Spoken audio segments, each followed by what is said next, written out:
Welcome to Pastscapes, your place for calming journeys into the past. Tonight we travel to Valdenmoor, a city built at the edge of a forest that hums long after midnight, a city whose streets have held 10 centuries of whispered secrets, sealed letters, and softly burning lamps. And at the heart of that city, down a lane so narrow that two people walking side by side must turn their shoulders, lies a quarter that has been keeping the greatest secret in Valdenmoor's history.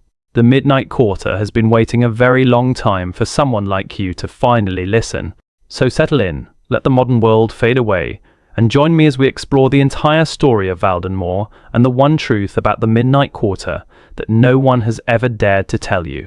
There is no need to hold on to the day any longer. Let your shoulders drop. Let the small tensions in your neck and hands release one by one like knots slowly loosening in warm water. Somewhere, in a valley between two ancient rivers and a forest older than any name that has ever been given to it, the lanterns of Valdenmoor are just beginning to flicker to life. The cobblestones are cool beneath centuries of quiet footsteps. The night air smells of wood smoke and rain-dampened stone, and the particular sweetness of old timber that has absorbed 10,000 winters and is still standing. And somewhere, down a lane so narrow it barely deserves the name, a door is opening that has not been opened in a very long time. We begin at the very beginning. Welcome to Pastscapes, your place for calming journeys into the past. Tonight, we travel to Valdenmoor, a city built at the edge of a forest that hums long after midnight. A city whose streets have held 10 centuries of whispered secrets, sealed letters, and softly burning lamps. And at the heart of that city, down a lane so narrow that two people walking side by side must turn their shoulders, lies a quarter that has been keeping the greatest secret in Valdenmoor's history. The Midnight Quarter has been waiting a very long time for someone like you to finally listen. So settle in, let the modern world fade away, and join me as we explore the entire story of Valdenmoor and the one truth about the Midnight Quarter that no one has ever dared to tell you. There is no need to hold on to the day any longer. Let your shoulders drop. Let the small tensions in your neck and hands release, one by one, like knots slowly loosening in warm water. Somewhere, in a valley between two ancient rivers and a forest older than any name that has ever been given to it, the lanterns of Valdenmoor are just beginning to flicker to life. The cobblestones are cool beneath centuries of quiet footsteps. The night air smells of wood smoke and rain-dampened stone, and the particular sweetness of old timber that has absorbed 10,000 winters and is still standing. And somewhere, down a lane so narrow it barely deserves the name, a door is opening that has not been opened in a very long time. We begin at the very beginning. Cities, like people, have a shape that is both deliberate and accidental. Some of Valdenmoor's layout was planned. The main road, the one that ran roughly north to south along the western bank of the Eldon, and that would eventually be called the Long Pave, was clearly a considered decision. Wide enough for two carts to pass each other with room to spare, surfaced first in packed river gravel, and later, in the city's 4th century, in proper cut stone hauled from the valley quarry to the north, it formed the city's spine. Everything else grew from it, or in relation to it, the way branches grow from a trunk, some of them reaching toward the light with clear intention, some of them twisting around obstacles in ways that no one originally planned. But much of Valdenmoor grew in the way that human settlements have always grown, according to need, according to accident, according to the particular stubbornness of individual builders who had their own ideas about where a wall should go or how a lane should curve. The family that built their house slightly too far south and therefore forced the lane beside it into an angle it was not supposed to have. The water channel that was dug in the 2nd century to bring spring water from the hill to the north, which became a lane when it silted up, which became a market alley when someone built a stall against the old channel's stone walls, which became the heart of the market quarter when the stall became a permanent building, and then 2 buildings, and then an entire streetscape. The city grew the way all honest cities grow, imperfectly, organically, with a logic that only becomes visible once you have been in it long enough. Let us walk through it together, slowly. There is no hurry tonight. Begin at the northern end of the Long Pave, where the river bends westward and the road terminates at what was called the Stone Gate, though by the city's 4th century the gate itself had been dismantled for building material, and only its 2 flanking pillars remained, worn smooth by generations of passing hands. They are called the standing pair now, these two pillars, and it is considered good luck to touch them as you enter the city from the north. The stone they are made of is a pale limestone that does not match anything else in Valdenmoor's construction, and no one has ever been able to establish where it came from or who placed it there or when. The pillars were old when the city's oldest records began. Turn south from the standing pair and you are walking with the river on your right. Its surface dark and quick in the early morning, reflecting the grey of the sky. The buildings here, in the northern quarter, are old. Many of them are very old. They lean toward each other across the narrow lanes as if sharing confidences, their upper stories close enough that a person on one side could almost reach across and touch the shutters on the other. The stone is the deep, almost black stone of the local valley quarry, a stone that absorbs light rather than reflecting it, so that even on the brighter summer day the northern lanes have a quality of contained shadow, as if they are keeping something cool and dark and worth preserving. This is the Weaver's Row. It earned its name in the city's 3rd century, when the textile trade made Valdenmoor briefly and unexpectedly prosperous. Wool came down from the upland farms to the north, and skilled weavers, many of them not originally from Valdenmoor at all, but from the mountain villages to the east, where a particular tradition of fine close weaving had been practiced for generations before hardship drove many of its practitioners down into the valley, settled along these northern lanes and set up their looms in the wide lower rooms whose windows faced the river light. The sound of the Weaver's Row in its heyday must have been extraordinary. The rhythmic knock and clatter of dozens of looms, the call of weavers to their assistants across the narrow lane, the smell of lanolin and dye-stuffs drifting from open windows, the bright threads strung across doorways to dry in the morning air. Blue and saffron yellow, and the particular deep red that Valdenmoor weavers produced from a lichen that grew along the Carra's banks, a red that was said to deepen with washing rather than fading, so that a cloth that had been through 20 winters was richer in colour than the day it was woven. The weaving trade declined over the course of the 5th century, as trades do, displaced by cheaper production elsewhere and by the particular tragedy of specialized craft traditions. They thrive in specific conditions and rarely survive those conditions change. The Weaver's Row adapted slowly and not entirely gracefully. Some of the looms were sold, some were stored and eventually rotted. The dye vats were covered over and became the floors of new rooms.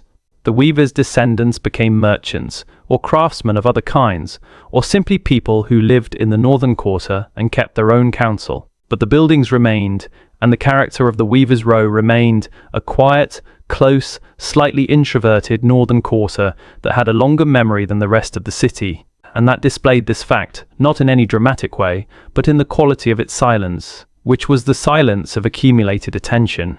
Continue south along the long pave. The city opens here, and your shoulders drop slightly without your noticing. The lanes widen, the buildings step back from the road. You are entering the market quarter, and even at this late hour, even in imagination, even in the gentleness of this night, you can feel the ghost of its daytime energy. The impression that the stones themselves have absorbed decades of transaction and conversation, and argument and laughter, and are still faintly radiating it into the cool air. The market square sits just off the long pave to the west, a broad, slightly irregular open space bounded on its 4 sides by the guild halls and the old granary and the civic chambers and the weighing house. In the mornings, the square fills with stalls selling everything the valley and its surrounding lands produce, bread and root vegetables, and dried fish from the river, and bolts of cloth and clay vessels and metalwork and medicines, and the particular dark honey that comes from hives kept in the Valdenwood's eastern edge, a honey with a quality that regular honey lacks, something slightly resinous, slightly complex, that stays on the tongue longer than sweetness ordinarily does. The inn called the Two Rivers stands on the western side of the market square.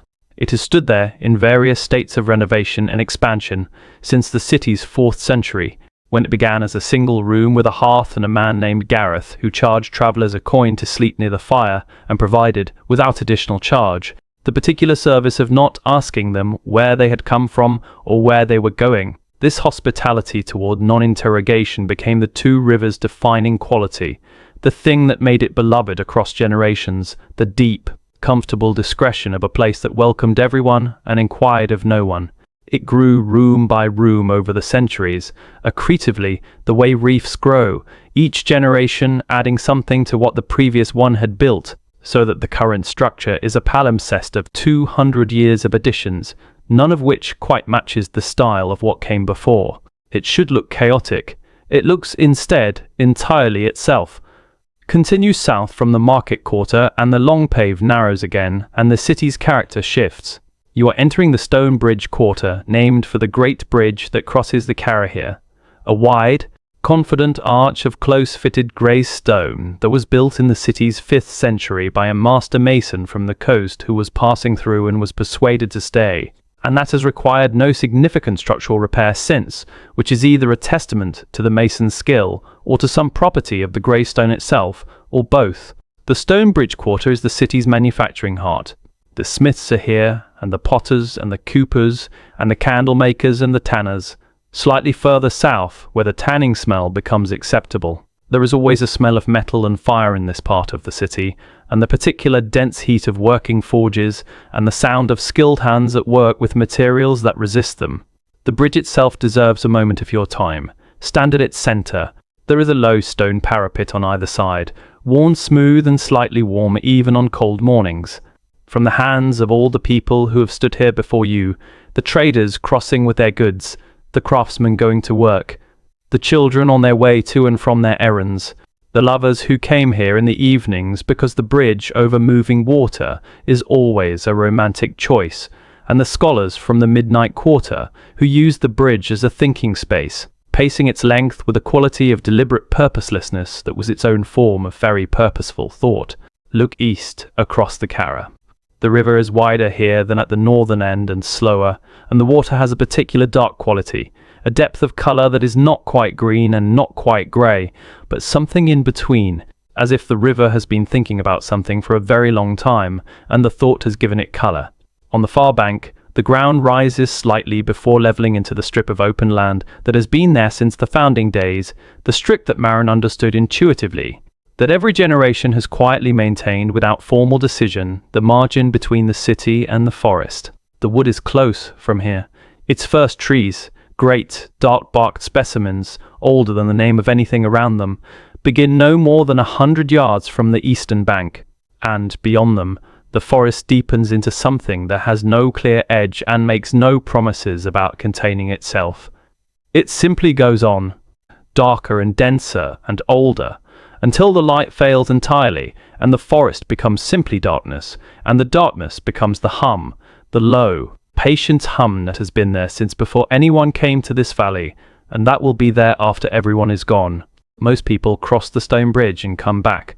They come for timber, for the spring-fed pools, for the mushrooms that grow in the forest's first quarter, and that are used in the midnight quarter's medicinal preparations. They come for the particular quality of quiet that the forest offers, a quiet that is different in character from the city's silence, because it is not the absence of the city's noise, but the presence of the forest's own complex acoustic texture. They come for reasons they cannot always articulate, and they come back before dark. They always come back before dark, unless they live in the midnight quarter. Turn back south, back on the western bank, and continue down the long pave as it begins to curve slightly westward. The buildings to your left are becoming more irregular now, less easy to read, their facades offering less information about what is behind them. The lanes that branch off to the east are narrowing. Sunlight barely reaches their floors even at noon. The upper stories of buildings press together overhead so that the sky becomes a thin ribbon, a suggestion of sky rather than sky itself. And rain takes a long time to filter down through the layers of close-pressed eaves and projecting upper rooms. The stone here is different. Not the black quarry stone of the north and not the grey stone of the stone bridge, but something darker and more ambiguous, almost the colour of old ash, as if it has absorbed everything that has happened in its vicinity and darkened with the accumulation. You are at the edge of the midnight quarter.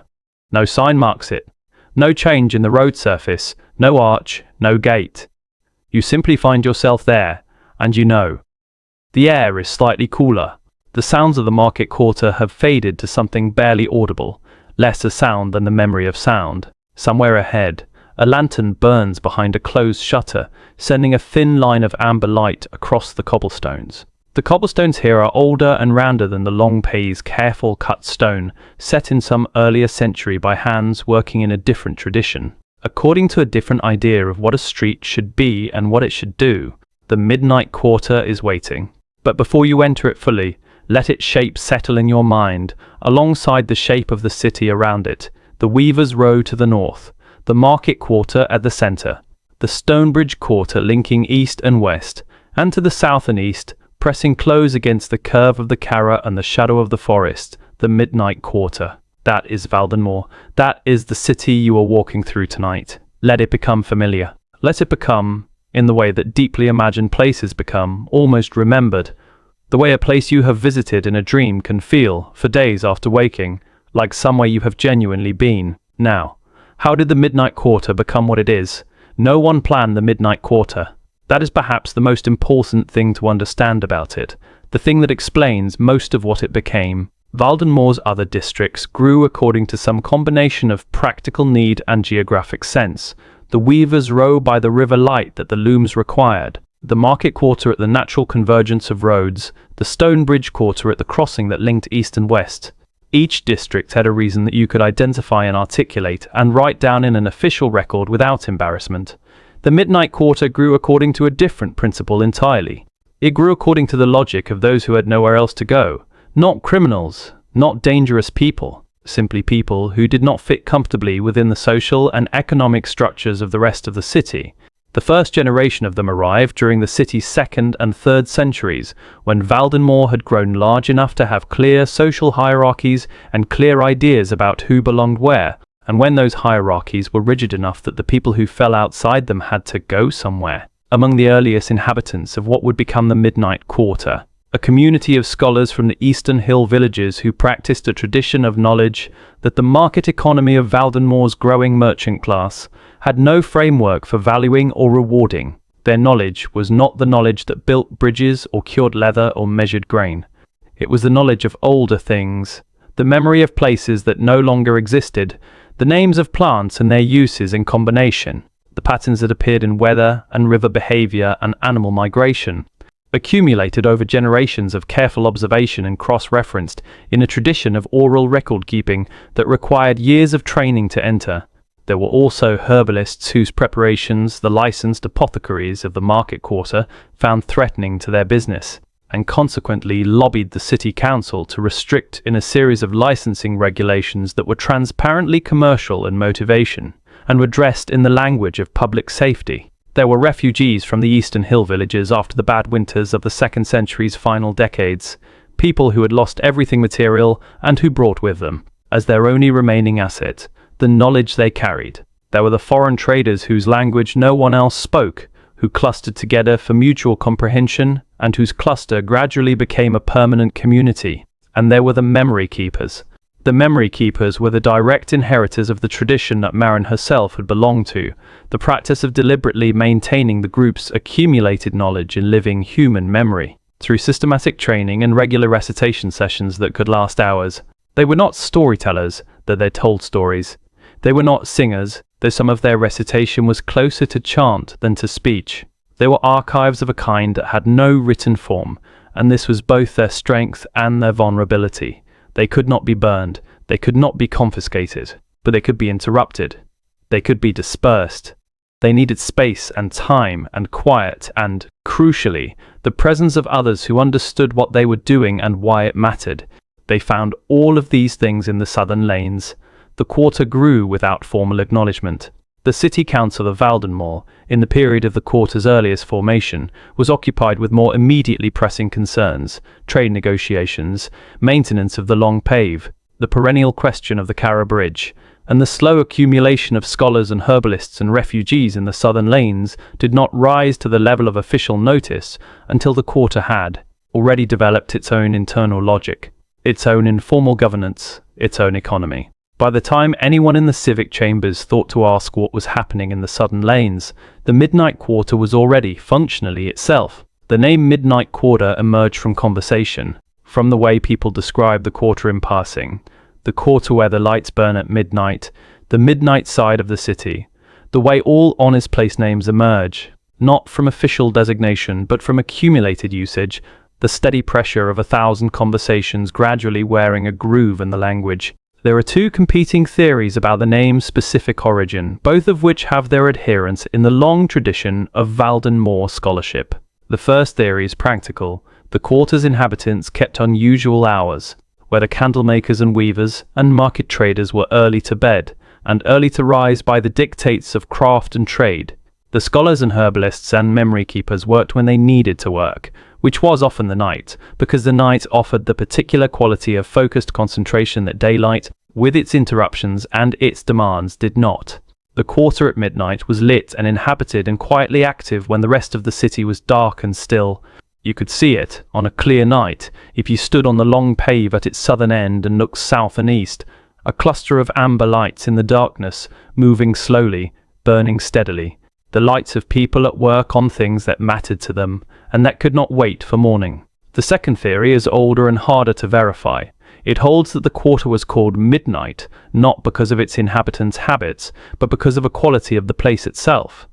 Something about the way the narrow lanes and the close-pressed buildings and the fold of geography that enclosed the quarter from the west created a perpetual dimness, so that even at noon on the clearest day of summer, the shadows in the deepest lanes of the midnight quarter were the shadows of midnight. The light that reached the floor of those lanes had been filtered through so many obstacles, eaves and upper-story projections and the close-pressed walls of buildings that leaned slightly together at their tops, that has arrived attenuated and uncertain, more suggestion than illumination. You could see in it, but what you saw had a quality of the not quite real, the not quite certain, that residents of the quarter found, after a time, comfortable. Both theories may be true. They do not exclude each other. Places are usually named for several reasons at once. The physical character of the midnight quarter, as it developed through the city's early and middle centuries, was shaped in part by a geographic feature that has puzzled cartographers ever since.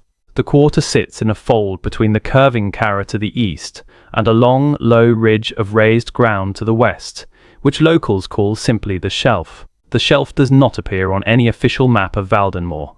It is too subtle to be worth marking. Most cartographers have decided a gentle rise of perhaps 2 or 3 feet over 100 yards, nothing dramatic, nothing architecturally significant, but the fold it creates with the Carra's bank forms a natural bowl, and that bowl traps both shadow and sound in ways that the open quarter does not. Sounds in the midnight quarter behave strangely. Voices carry around corners in ways that should not be possible. You will hear distinctly a conversation happening 3 lanes away, in a direction that should be entirely blocked by 2 walls and a right-angle turn. The creak of a door can arrive at your ear from an impossible angle, from above when there is nothing above but roof tiles, from below when you are standing on solid stone. Footsteps sometimes seem to multiply, as if the cobblestones are creating echoes of themselves, so that one person walking sounds like 2 or 3, or a small crowd moving with unusual coordination. The quarter's inhabitants adapted to this acoustic peculiarity with something between amusement and care. They learned to speak softly, and they learned to listen carefully, which turned out to be the same practice approached from different ends. They developed a particular awareness of the quality of silence, not silence as absence, but silence as the acoustic state in which subtle things became audible. The hum from below, for instance, which was always there, always at the edge of hearing, but which became most perceptible in the moments when the quarter was otherwise quiet. There were no inns in the midnight quarter. There were no guild halls or market stalls or formal institutions of any kind.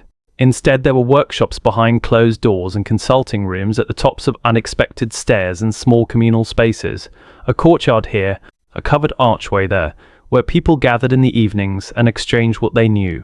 The economy of the midnight quarter ran on knowledge, the way the market quarter ran on coin. Not the formal knowledge of licensed professions and official qualifications, but the informal, distributed, sometimes ancient knowledge of people who had been paying attention to things that the official world had decided were not worth paying attention to. And at the center of that economy, hidden behind a door that looked like all the other doors, reached by a lane that most people passed without noticing, was the organization that would give the quarter its structure, its ambition, and its greatest tragedy. The Order of the Amber Seal. As you rest here tonight, feel the cool dimness of the midnight quarter settling around you. Picture the cobblestones underfoot, rounded and slightly uneven, each one worn smooth by a different history of footsteps. The lanterns are burning at this hour, small, amber-colored flames behind thick glass that gives them a quality of protected warmth, of something carefully tended. Their light does not illuminate so much as suggest the edge of a doorway, the angle of a wall, the curve of a lane as it turns away from you into the good dark. Somewhere ahead, the soft sound of pages turning. Somewhere ahead, the smell of beeswax and old ink, and something else, something earthy and sweet, and very faintly alive, like the smell of soil that has been wet and is now slowly warming. You are getting very close. The amber of the amber seal was real amber, fossilized tree resin millions of years old, that had begun as something liquid and warm and had become, through pressures and time that the human mind cannot quite accommodate, something that felt like a very old kind of glass, hard and smooth and faintly warm to the touch, translucent when held to the light, amber-colored in the way that fire and honey and certain autumn afternoons are amber-colored. The piece that the order used for its seal was the size of a man's closed fist. Its color was dark honey deepening toward copper at its center. Held to a lamp, it became almost luminous. You could see through it, see the grain of whatever had been inside it when it solidified. And at the very center, the preserved form of a small moth. Its wings were intact. Its body was intact. Its antennae were intact. Everything was intact, in a way that nothing biological ever is outside of amber, in a way that made the moth seem not dead, but simply suspended, paused in a moment that had been chosen, apparently, for its completeness. The moth had been carried into the valley by one of the founding group's members. This detail is recorded in the Grey Codex as a brief, almost incidental parenthetical, and with them the amber stone, which Senna kept. That is the entirety of Senna's record. A name and a possession, and the fact of carrying it through years of wandering, and then the codex moves on to other matters, and Senna is not mentioned again. Another figure who appears briefly in the historical record and then vanishes, leaving only the object behind. This is not uncommon in the early centuries of Valdenmoor's history. The records were kept by people with limited vellum and pressing concerns, and they wrote down what they could, and many people were reduced to a name and a gesture and a long silence. The order that eventually formed around the amber stone did not emerge from a single decision or a single night's conversation. It emerged gradually, the way most real things emerge, from the accumulating weight of a practice that people had been engaging in without quite naming it, until one day someone named it, and everyone recognized the name as accurate. What those early scholars and memory keepers and herbalists in the Midnight Quarter were doing, in the period before the order, was preservation. They were keeping records, not the official records that the city council maintained, the tax assessments and water rights judgments and trade agreements and demographic counts. Those records were kept competently and stored in the civic chambers and consulted when needed and updated annually. What the quarter's inhabitants were preserving was something that didn't fit into any official category. The knowledge that resisted bureaucratic form, the old names of plants and the combinations of their uses, the patterns in weather and water and soil that generations of observation had accumulated, the memory keepers' recitation traditions, which carried within them histories that predated the founding, the stories that explained why certain things were done in certain ways, the explanations without which the things themselves were meaningless, ritual. They kept all of it, every scrap, every fragment, written down in whatever form was available or memorized and transmitted in the old oral way. Or eventually, as the quarter developed its own sophisticated culture, encoded in a system that the quarter scholars developed over the course of its first century of collective intellectual life. And that came to be called the Amber Script. The Amber Script was not a language, it was a transformation. You took a text in any language, and you rendered it in a system of marks that appeared, to anyone without training, as geometric decoration, the kind of abstract pattern you might find on any textile or carved stone border in Valdenmoor, or indeed in any city of the era. Interlocking diamonds, repeating triangles, flowing curves that resolved at close inspection into something angular and precise, beautiful, apparently, in the way that careful geometric work is beautiful, with the satisfaction of system made visible. But to the trained reader it was perfectly legible text, every element of the decorative pattern a component of a letter or a word or a grammatical marker. You could write the amber script on a document border and no one without the key would know it was there. You could weave it into cloth and it would survive the garment's lifetime. You could carve it into stone and it would last as long as the stone lasted. The amber seal itself authenticated documents of the highest significance. A letter sealed with an impression of the amber stone in wax meant that its contents had been witnessed by at least 3 members of the order, verified against the existing archive, and deemed both accurate and important enough to preserve permanently. The wax was a particular amber-colored wax, made to a formula that the order maintained, and that produced a color that could not quite be matched by ordinary materials. Slightly too luminous, slightly too warm, with a quality of depth that you noticed only when you tried to look away from it. The impression in the wax showed the moth at the center of the stone. Always the moth. Its wings spread in the slightly stylized way of all very old artistic representations of living things, the wings not quite realistic, but more than symbolic, caught between observation and interpretation in a way that gave them an eerie quality of presence. People who handled sealed letters for the first time often lingered on the impression, looking at the moth with an expression they could not quite account for afterward. The order's membership was never large. At its height, in Valdenmoor's 6th and 7th centuries, it numbered perhaps 60 full members, the sealed, as they were called in the order's own terminology, which they used sparingly and only among themselves, with a broader circle of associates who contributed knowledge or resources without being admitted to the inner archive. Membership was not inherited, not purchased, not achieved through any examination or formal test. It was assessed by observation, which is the most reliable method and the most demanding. The assessment period lasted as long as it needed to last, anywhere from 1 to 5 years, during which the candidate's integrity, judgment, and quality of knowledge were evaluated in the course of ordinary life in the quarter. The candidate was never told they were being assessed. There was no formal beginning to the process and no scheduled review. The candidate simply went about their life, working and thinking and talking and dealing with the normal difficulties of existence. And a small number of established sealed members paid quiet attention to how they did all of this. What they were looking for was not brilliance exactly, or not primarily brilliance. They were looking for something harder to name, a quality of relationship with knowledge, whether the candidate valued knowing the truth more than they valued being right, whether they could hold uncertainty without filling it prematurely with comfortable conclusions, whether they were honest in a way that extended to being honest about the limits of their own understanding. If the assessment had gone well, the candidate would find a small envelope pushed under their door one morning, and the colored, sealed with a small impression of the moth. Inside a single line written in amber script. The translation of this line varied slightly across the centuries. Language drifts, but its meaning was consistent. Something like, "The archive is open to you if you will keep it honestly." The rituals of the order were not dramatic. There were no elaborate costumes, no initiatory ordeals, no oath sworn in blood or darkness. The meetings were quiet, seated in a circle around the plain wooden stand that held the amber stone, in a room lit by amber-glassed lamps that produced a light remarkably similar in quality to the stone itself. They spoke, they listened, they shared what they had learned since the previous meeting.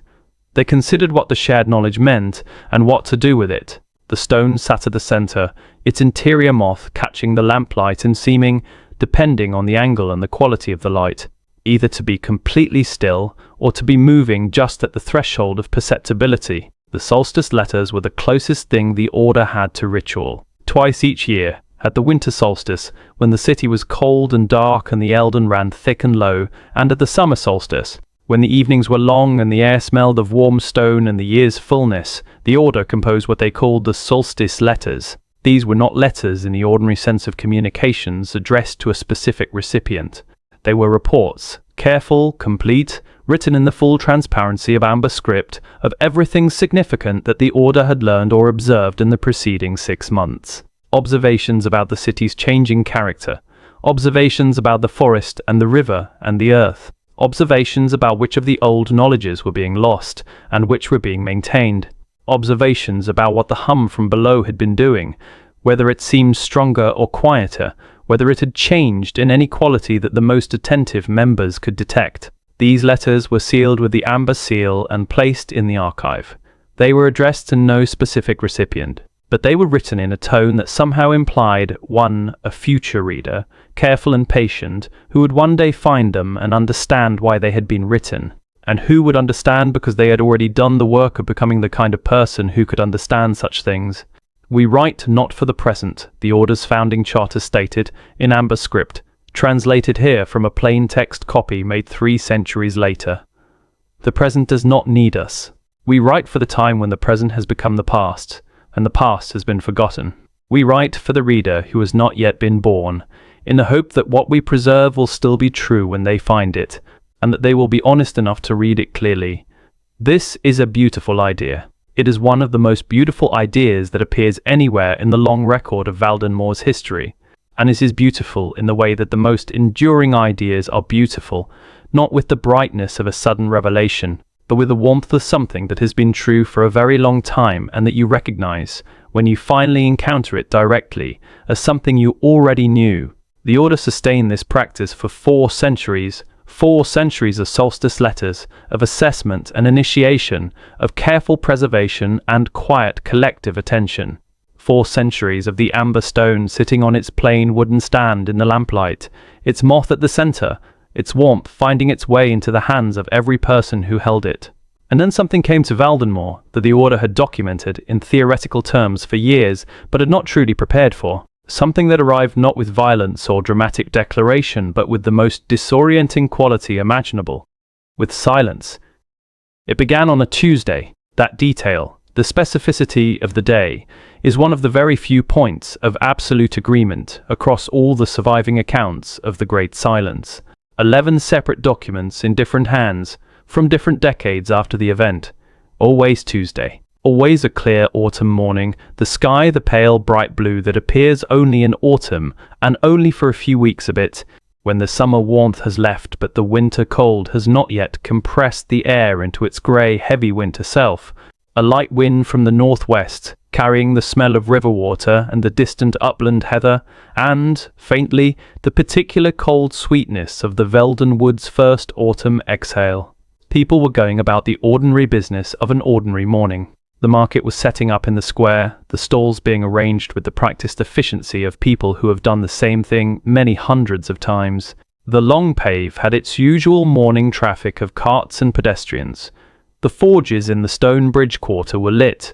The 2 Rivers Inn was serving breakfast. Children were walking to their lessons. Dogs were doing whatever dogs do in the morning, which is to say a great many things with great confidence and no particular goal. At some point between the 2nd and 3rd hours after sunrise, accounts vary on the precise moment, and the variance is itself revealing, because the event happened gradually enough that different people noticed it at different points in its progression. The sounds of the city began to be less present, not less loud, less present. There is a difference that is difficult to articulate, but that every survivor of the silence, in their later accounts, struggled to capture. Loud and not loud are simply a matter of volume. Present and not present is something else. The difference between a sound that occupies the same world as you do and a sound that seems to be coming from somewhere with which you share only a partial connection. The sounds of that Tuesday morning became, gradually, less real. The carts on the long pave could still be seen moving, but their impact on the road arrived, when it arrived at all, with a delay and a thinness that was wrong in a way that caused the observers to look twice, to check whether something had happened to their ears. By midday, the city was completely silent, not the silence of emptiness. 12,000 people still inhabited their city, went about their lives, moved through the streets, opened and closed doors, dropped things, spoke to each other. They produced no sound whatsoever. A woman in the market kitchen, dropping an iron pot onto a stone floor, produced nothing. Not impact, not ring, not echo. Children running on the market square cobblestones arrived without footfall. A man on the long pave, understanding before most what was happening and responding with entirely reasonable panic, shouted at the top of his voice from his window and heard nothing, felt nothing, produced no evidence that a voice had occurred. The silence continued for 3 days. People found ways to manage. Writing materials became extraordinarily valuable within hours. Paper and chalk and charcoal suddenly had a significance that went beyond their ordinary utility, because they were the remaining medium of communication. The market continued to operate. The city council met and communicated in writing across a table, which must have produced a peculiar kind of meeting. The smiths worked without the sound of their hammers, which they said later was the strangest sensation they had experienced. The hammer fell, the metal was struck, the impact travelled up their arms in the usual way, and nothing. Children were managed with gesture and written notes, and the particular communication of touch that parents and children share when all other options have been removed. Animals were generally unbothered. This observation appears in almost every surviving account and carries a quality of particular puzzlement. Dogs continued to sleep in their usual spots, looking if anything more comfortable than usual. Cats proceeded with their typical opacity of purpose. The cattle in the southern fields beyond the city grazed with complete composure. If the animals were making sounds that human ears could not perceive, they gave no indication of awareness that anything was different. The birds were gone. Every bird in the city and for some distance around it, the sparrows and starlings from the eaves, the rooks from the elms along the long pave, the herons from the Eldon's banks, the small, quick birds that inhabited the reeds along the Carra, had vanished on the morning the silence began. They returned within hours of its ending. During the 3 days, not a single bird was visible anywhere in Valdenmoor. This detail, unlike most of the silence's other features, generated no scholarly theory that has ever been particularly convincing. Birds simply know things, the most honest accounts suggest. They knew something was happening, and they removed themselves and then they came back. In the midnight quarter, the experience of the silence was different from that of the rest of the city. The quarter's inhabitants were frightened. As all 12,000 people in the city were frightened, the silence was deeply uncanny. And the people of the midnight quarter were human, and had the same human relationship to the deeply uncanny as everyone else. But they also had something the rest of the city did not, a conceptual framework, imperfect and incomplete, but present, within which the silence could be placed. Years of careful attention to unusual phenomena, years of the Order's systematic observation of the ways in which Valdenmoor's environment exceeded ordinary expectation, had given the quarter's scholars a vocabulary, and the vocabulary gave them, if not comfort, at least purchase. The Order gathered on the first night. In complete silence, in the amber-glassed lamplight, they sat in their circle and they observed. They wrote notes and passed them. They documented their physical and perceptual responses. Some reported the pressure in the ears that others described, like being submerged, they wrote, like the quality of underwater where your heartbeat becomes the dominant sound and everything external is filtered, attenuated, distant. Others reported a sense of extraordinary clarity that the removal of ambient sound had revealed, or allowed, a quality of awareness that the noise of ordinary life perpetually masked. Hester wrote something that the archive preserved in full.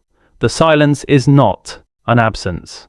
She wrote, in plain text, on a page that she folded and tucked into her document case with unusual care. It is a presence. I have listened to this city all my life, long enough to know the specific sound of the market and the river and the wood. What I hear now, in the place where those sounds were, is not nothing. It is something patient, something that has been here for a very long time, waiting for the ordinary noise to stop, something that has always been here. I am hearing it now for the first time because this is the first time I have been quiet enough.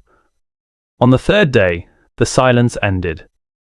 Gradually, as it had begun, the sounds returned the way light returns when a cloud passes, the river first, its voice low and constant beneath everything else, then the wind, then voices, tentative, then surprised by their own audibility, then suddenly eager, 12,000 people talking at once. An extraordinary surge of sound that lasted the better part of an afternoon, before settling back into the ordinary register of a functioning city going about its life. The birds returned. In the midnight quarter is to spend the morning after the silence's end, walking slowly through the lanes. She was the Order's most systematic observer, and her usual practice was immediate documentation within hours of any notable event. But she did not write what she found on that walk for 2 days afterward, which was entirely unlike her. When she finally wrote it, she wrote it in amber script, also unlike her. She generally reserved the script for the most sensitive materials. What she had found was a door. In a lane in the deepest part of the quarter, between two buildings she had walked past 100 times, a door, set into the stone in a way that appeared, on close examination, to predate the buildings on either side, as if the door had been there before the buildings. and the buildings had been built around it rather than incorporating it. The wood was dark and very hard, dense in a way that suggested great age but showed no sign of rot or weathering. There was no handle, only a keyhole, the small brass of which was polished bright, as if it had been in regular use. And carved in the lintel stone above the keyhole, in the amber script, a single word: below. Easter did not open the door that day. She documented its existence in precise, careful notation. She measured it. She described the quality of the wood and the condition of the stonework around the frame. She noted the inscription and recorded it in both script and translation. She sealed her notes with the amber seal. And she returned to her room and, as far as the records suggest, did not sleep for 2 days. She sat at her desk, her documentation before her, and she thought, because she knew, in the way that careful scholars know things before they can prove them, what the door was. She knew what was below. She had been hearing the hum for 40 years, pressing her palms to the stones of the quarter's floor and feeling it travel through her skin. And she had always known, without evidence, without confirmation, on the basis of nothing she could point to except a quality of certainty that some kinds of long attention produce, that the hum was coming from something, not a geological feature, not the compression of rock strata or the movement of underground water, something that had been placed there, something that was tended and alive and waiting. The door said below, and Istar knew what was below. The door opened the third time someone tried it. The first time was Istar herself, on the morning after she had written and sealed her notes.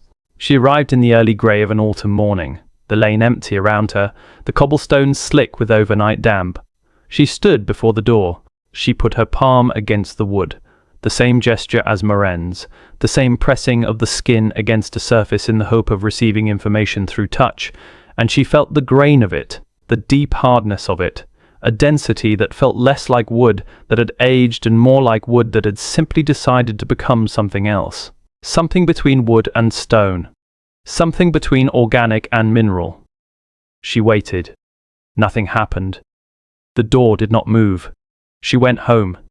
The second time she brought a colleague. Pell was one of the Order's longest-serving members, a man of patient temperament and practical intelligence who had spent 40 years in the quarter and who, by general agreement, was the most technically skilled of the sealed when it came to the physical manipulation of objects.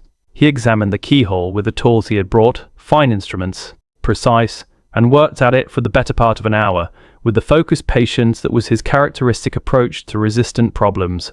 The door did not open. He and Iste went home without discussing what they had seen, which was also characteristic of their partnership. They understood when a thing needed time before it needed conversation. On the third attempt, Iste came alone, in the grey-gold light of early morning, and she stole.